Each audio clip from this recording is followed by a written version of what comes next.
Hey Sam, what's your favorite vegetable? It will have to be the tomato. What? The tomato? That's a fruit, you know? No, it's not. It's a vegetable. No, you idiot. It's a goddamn fruit. Michael, are you retarded? It's a vegetable. No, you're the one who's retarded. It's a fruit. Look at it. It looks like an apple. I searched it up on the internet and it said it's a vegetable. Are you... Hello everyone. If you've ever eaten any Italian food, then you should be familiar with this red apple looking rhymes with potato thing. It's called a tomato, idiot. Yep, that's right. In today's video, I'll be going over the history of the pomodoro, and that's tomato in Italian. Now, here we go. The tomato has origins traced back to the early Aztecs around 700 AD. Therefore, it's believed that the tomato is native to the Americas. And that's it, the end. I've explained the history of tomatoes. Until next time, I'm Denzel in Distress. Thanks for watching. I'm just kidding. Now, even though the tomato existed around 700 AD, it was not until around the 16th century that Europeans were introduced to this fruit. It's actually a vegetable. Spanish conqueror Hernan Cortes. I'm not sure how you pronounce his name. I'm just going to call him Cortes. Is often credited with being the first person to transfer the wild version of tomatoes back to Europe after he captured the Aztec city of Tenochtitlan, which is now Mexico City, and he captured that in 1521. Although some historical reports suggest that Christopher Columbus encountered the tomato in 1492, and he was the first person to bring it back to Europe, but that's just a myth.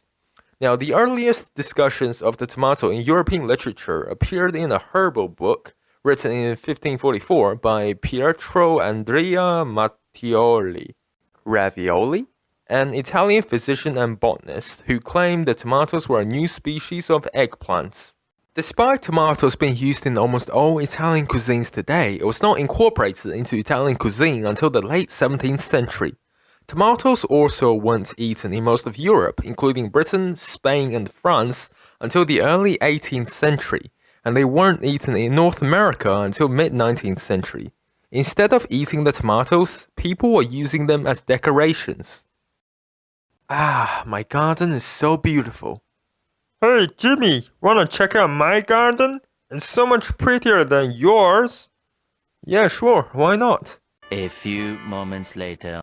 Wow, Steve, I didn't realize you were a tomato farmer. I'm not a tomato farmer. Then why do you have so many tomatoes around your house?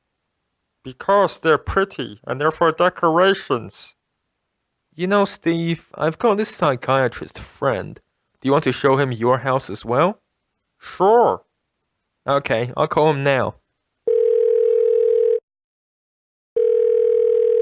Hello, Jimmy speaking. Hey Jimmy, I think my friend Steve is a bit brain dead. So can you come over to check him out? Yeah, sure. Just give me the address. Great. The address is 123 Sesame Street. Alright, I'll come over now. Thanks, Jimmy. The tomato wasn't eaten that much because at that time, most flatware was made out of pewter, which has high lead content. Foods high in acid, like tomatoes, would cause the lead to leach out into the food, resulting in lead poisoning and even death.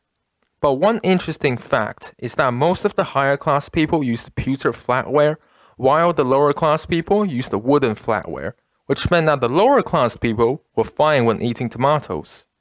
Now, let's have a quick review. Tomatoes existed at around 700 AD and were farmed by the Aztecs. However, they weren't introduced to Europe until Spanish conqueror Hernan Cortes brought them back in 1521. Despite the late introduction of tomatoes to European countries and North America, they weren't widely eaten in most of Europe until the early 18th century, and they weren't widely eaten in North America until the mid-19th century. And of course, they're used everywhere today, from pizza to Bloody Marys. Now, I'm going to end this video with a question. Are tomatoes a fruit or a vegetable?